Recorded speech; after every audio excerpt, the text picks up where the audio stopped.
Mariana Baraj con ustedes, amigos. Muy buenas noches. Muchas gracias, Mariana, por estar acá. Un placer. Mujer ballista, no necesitas de maquillaje, simple es tu viaje. Llegamos a Ballista, que es este último disco que Mariana grabó, compuso, tocó todos los instrumentos. Ahora nos lo va a regalar acá en vivo y está Gustavo Santaolalla como único invitado en la bellísima Aguacero, a dos voces, ahí manteniendo también ese canto del norte. Contanos algo de Ballista, yo te lo mencionaba. ¿Qué pasó? ¿Te gustó ese paisaje cotidiano de ver a las mujeres? Leía por ahí que van a vender sus tortas a la plaza, las que van a la misa.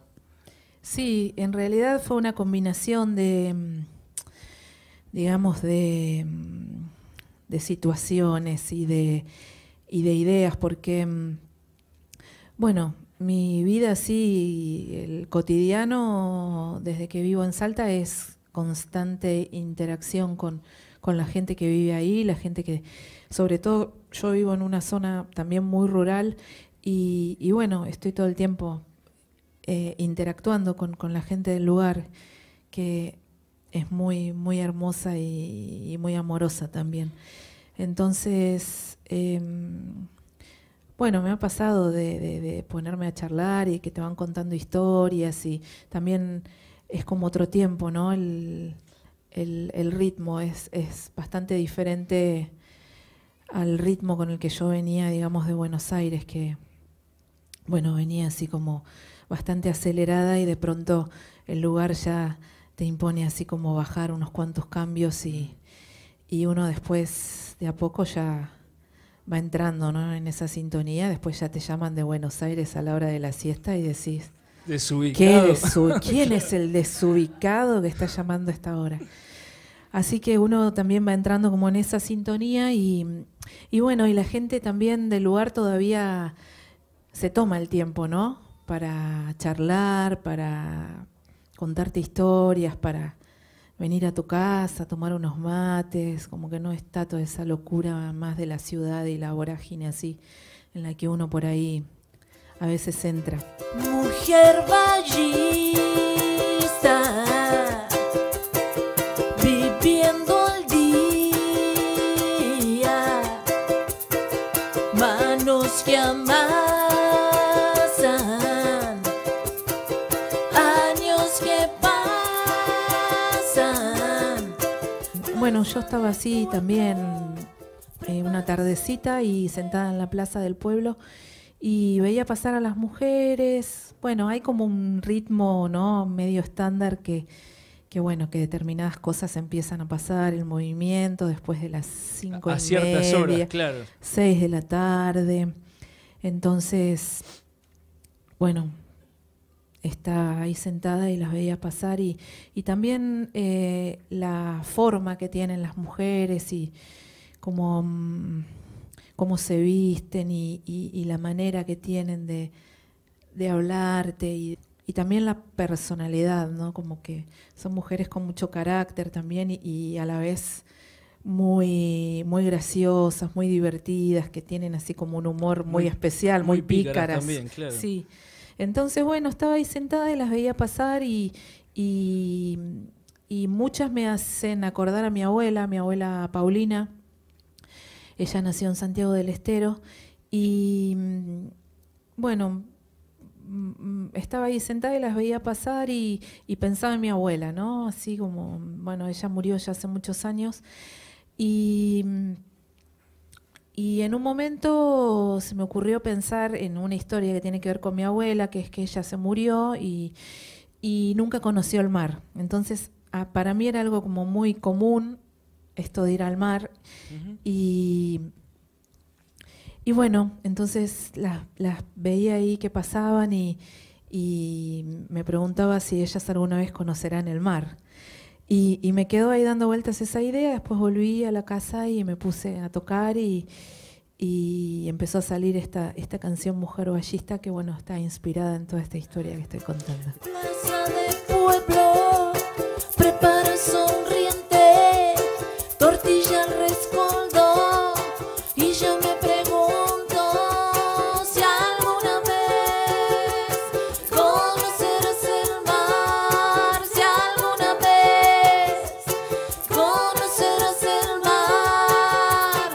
Sos la que da sin esperar, la abundancia está en tu mirar y parece ser que en este mundo quien menos tiene más da.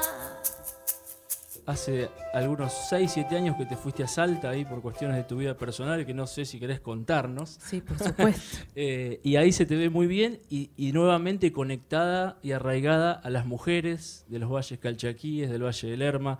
Siempre está la vida primero, pareciera, ¿no? Y sí. Sí.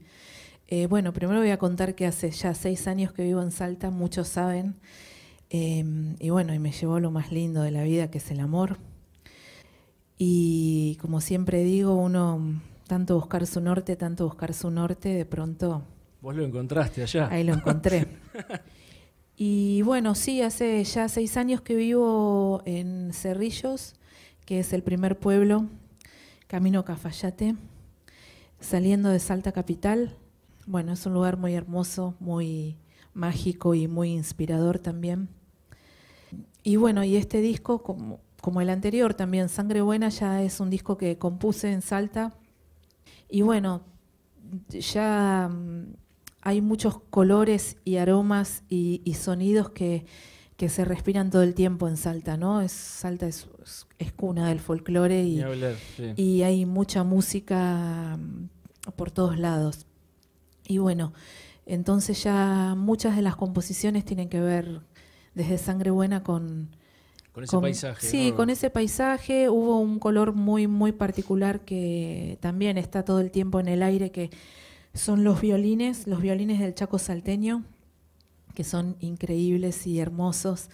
Y bueno, y ya cuando empecé a componer las primeras canciones para Sangre Buena, también pensaba que quería que esos violines estén en el disco. Entonces, bueno, ahí me puse en contacto con Daniel Villa, que es un gran músico, un violinista que es de Tartagal, del norte de Salta, casi al límite ahí con Bolivia. Y él es uno de los, el arreglador en realidad, es como el jefe de los violines del chaqueño palavecino. Él es ahí el que dirige y arregla, ¿no?, para el chaqueño. Y bueno, le conté que tenía estas canciones y que quería invitarlo a que haga unos arreglos para una samba y para un gatito, y además quería invitarlo al chaqueño a cantar en una de las canciones. Y bueno, y también a mí me cambió mucho como determinados conceptos que tenía, ¿no? ¿En qué sentido? Y por ejemplo, ahora que lo nombro al chaqueño, ¿no? Siempre, nunca lo había visto en vivo. Lo veía por la tele, por ahí. Y fue muy impresionante para mí verlo en vivo también. La primera vez que lo vi fue en Salta y no pude creer lo que estaba sonando, ¿no? Es como una aplanadora muy impresionante y bueno, y la identidad, ¿no? Porque tiene un grupo muy grande y con todos músicos impresionantes, así todos instrumentistas tremendos y bueno, y hay una calidad así muy grande y bueno, arrancan a tocar y no queda nada. Se así. matan ahí. No, es así, es como ver a un grupo de rock pero aplicado al folclore, así, Claro. aplanan.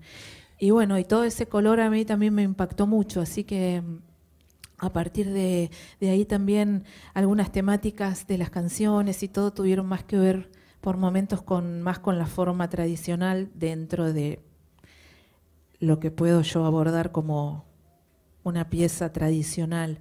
De hecho, una mini anécdota es que cuando le llevé un gato que había hecho al chaqueño para que él lo grabe, súper tradicional para mí, ¿no? Era como más cuadrado, no lo podía hacer, era para que lo baile cualquier bailarín. Tenía la introducción, todas las vueltas perfectas, y él lo escucha y me dice, Qué gatito más raro, Mariana.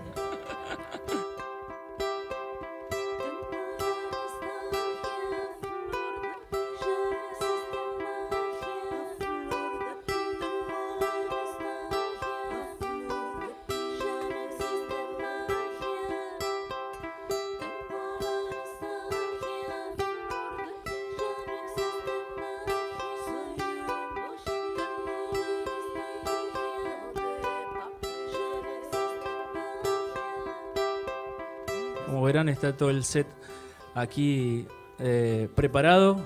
El solo set. En ese plan estás ahora.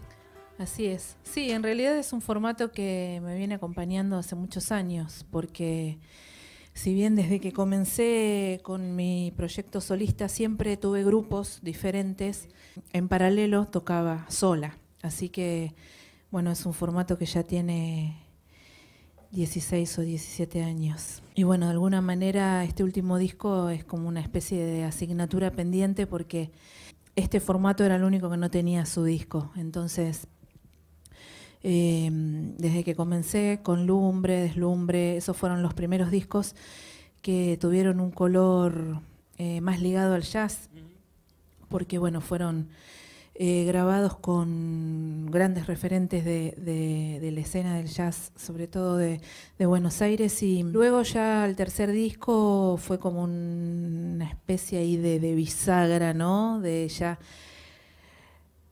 empezar a buscar por otros lugares, ampliar un poco el repertorio. Los primeros discos fueron más como intérprete. Prenda y de mi corazón, florcita de cabrayuya,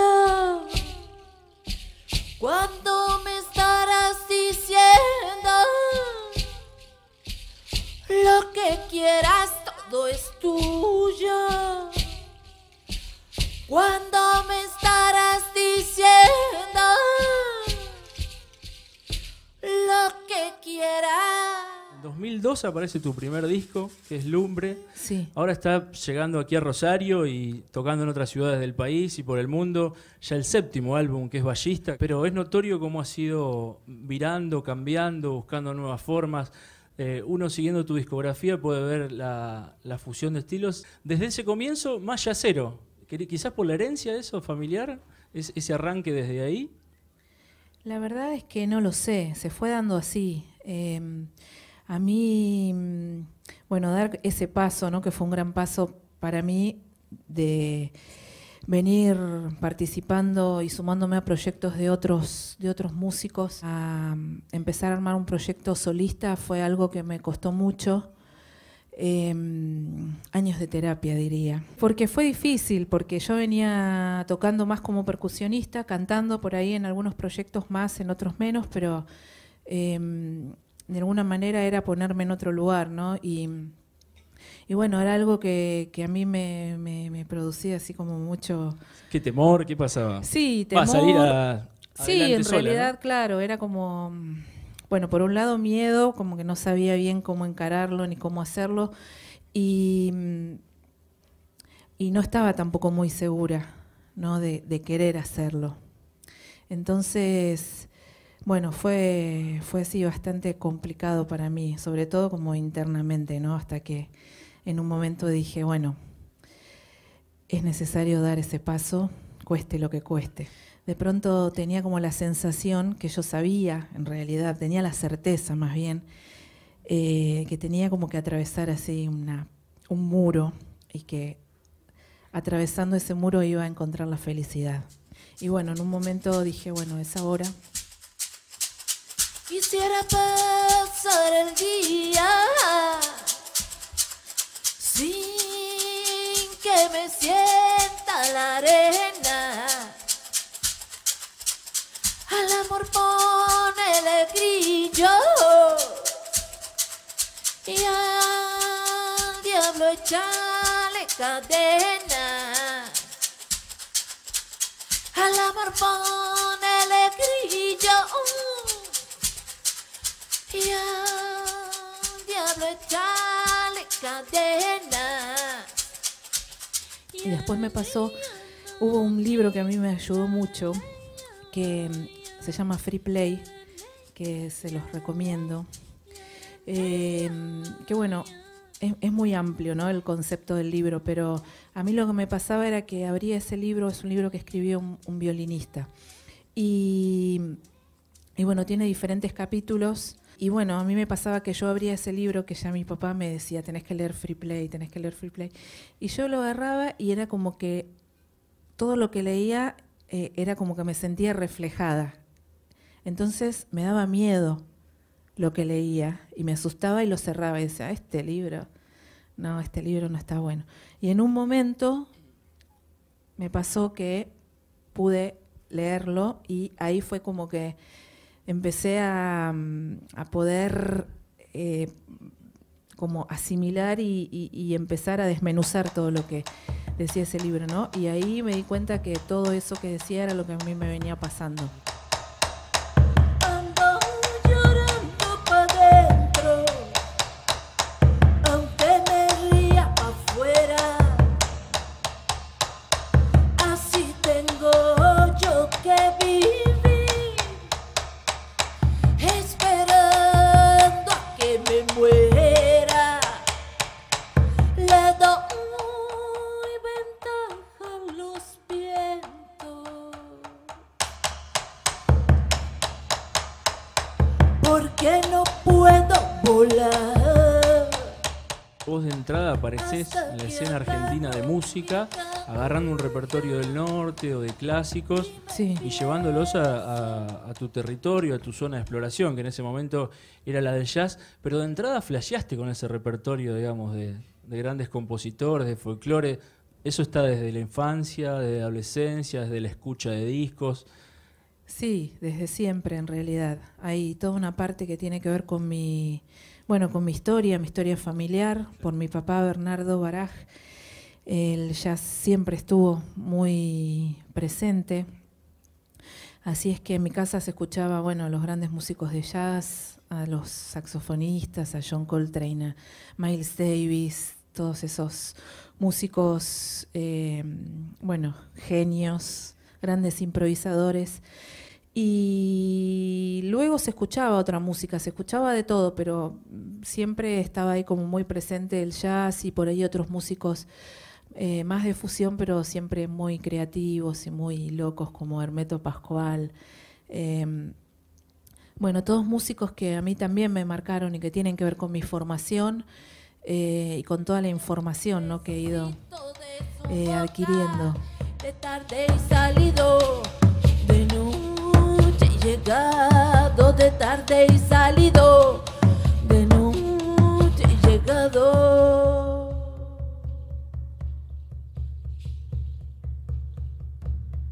Media luna, luna entera.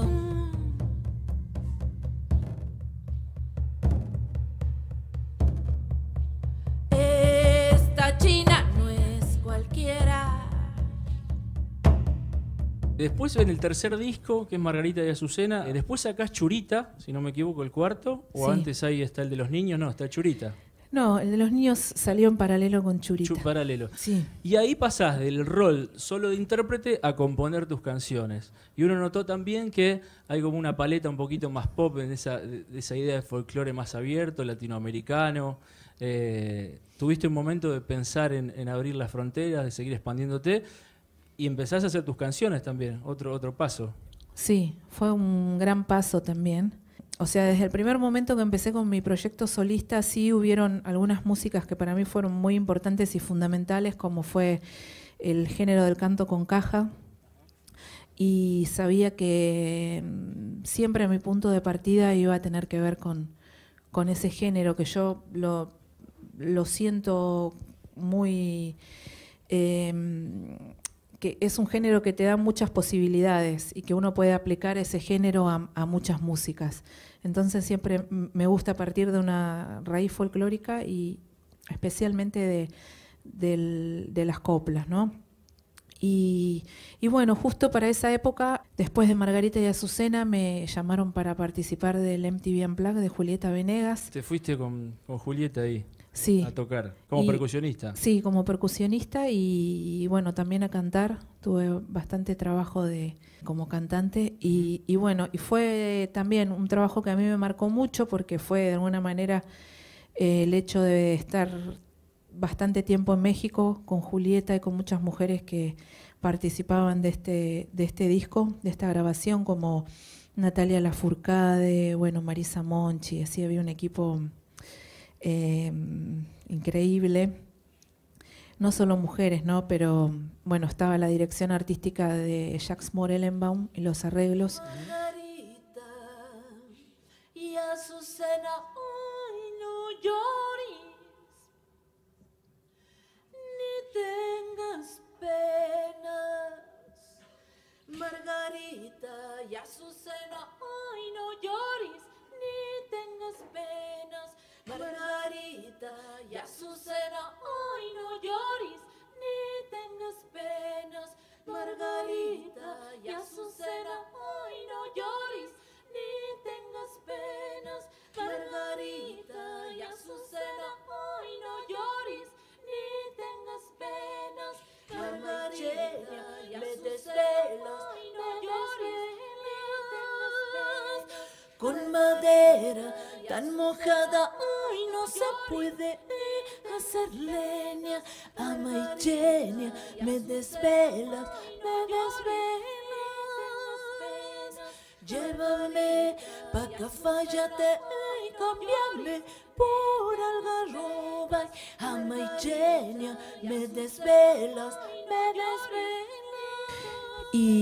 Y bueno, y ese trabajo también a mí me marcó mucho y fue de alguna manera como el empujoncito que me faltaba para volver y empezar a animarme, ¿no? A componer, que también fue algo que al principio me costó porque, bueno, es muy diferente cuando uno toma una canción de alguien, de otro, de ¿no? un compositor, y bueno, y por ahí el desafío tiene que ver con tomar esa canción y de alguna manera hacerla propia, ¿no?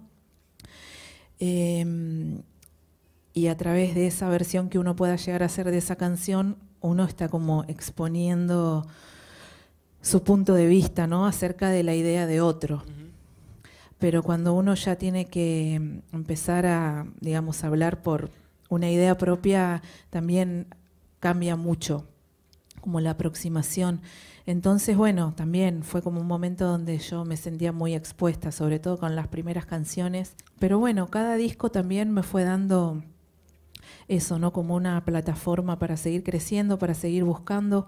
Y creo que cada disco tiene que ver con un momento de mi vida, de mi historia, y que uno siempre hizo lo mejor que pudo hasta ese momento, ¿no? Yo siempre creo que el mejor disco es el último, pero bueno.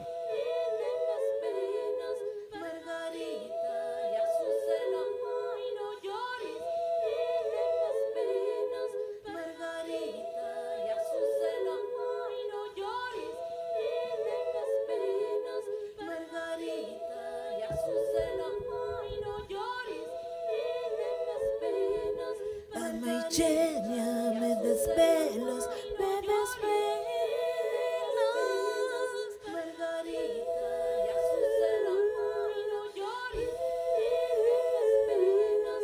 Margarita y Azucena, ay, no llores. También estás muy atenta hace mucho, cercano a Martín Churba, que es Sí. un diseñador textil que te acompaña. Como decís, vengo trabajando con Martín hace muchos años. Tengo la suerte bueno, de ser su amiga ya y de trabajar con él hace muchos años. La primera vez que nos encontramos tuvo que ver con una invitación que me hizo él para participar en una presentación que hacía él primero en Buenos Aires y después en Tokio, que se llamó Monte y estaba inspirada en el monte santiagueño. Y bueno, yo hacía mucho tiempo que venía siguiendo su trabajo, me gustaba mucho y me interesaba también todo el trabajo social que él venía haciendo, venía trabajando con una cooperativa, haciendo todo un trabajo muy, muy interesante. Y bueno, pasó algo muy mágico que tiene que ver con, bueno, esas cosas increíbles que te da la música, que te da, no sabes quién, que de pronto, bueno, yo tenía que presentar mi segundo disco Deslumbre y tenía una amiga que iba a hacer una apuesta y un vestuario para esta presentación. Y bueno, de pronto me manda un mensaje y me dice, me salió un trabajo en España, me voy a quedar, así que no puedo estar para tu presentación. Ahí te dejo las telas. Arreglate, ¿qué te dijo? Y no, me dijo, bueno, te deseo mucha suerte y que la Pachamama te acompañe, provea. Y yo estaba así con mi manager de ese momento y dijimos, ¿y ahora qué hacemos? Y yo como quien divaga, ¿no? Dije, ¡ay, qué bueno que estaría que Martín Churba haga algo! Pero como quien divaga de verdad. Y bueno, esto fue un viernes a la noche y el sábado a la mañana yo estaba así pintando mi casa, subí de una escalera, suena el teléfono y era mi manager diciéndome, ¿sabes quién me acaba de llamar? No, Martín Churba, que quiere que vayas con él a Japón. Fue así como Increíble. muy mágico y muy loco, ¿no? Esas cosas insólitas. Increíble. Y a la vez él... Ahí arrancó la relación. Ahí arrancó la relación, pero en realidad arrancó porque él tiene un hermano que en ese momento vivía en Nueva York. Él lo fue a visitar y cuando se estaba volviendo, su hermano le dice, quiero que te lleves este disco, un disco copiado con mi música preferida. Y entre su música preferida habían unas primeras canciones habían 2 o 3 canciones de mi primer disco de Lumbre. Y él escuchó una que es Yo soy como el tigre viejo y le gustó mucho y por esa canción me llamó para que cante en su desfile. En su desfile allá. Sí. Bueno, le vamos a agradecer con un aplauso a Mariana Baraj por su presencia acá. Muchas gracias. Muchísimas gracias, Mariana, por haber aceptado también sumarte a la propuesta de conversar un ratito para algunos aspectos que conocemos de tu trayectoria y de tu vida y otros que no, que nos has contado acá. Así que muy amable. Muchas gracias. Quisiera pasar el día sin que me sienta la arena. Al amor ponele grillo y al diablo echale cadena. Al amor ponele grillo y al diablo echale cadena.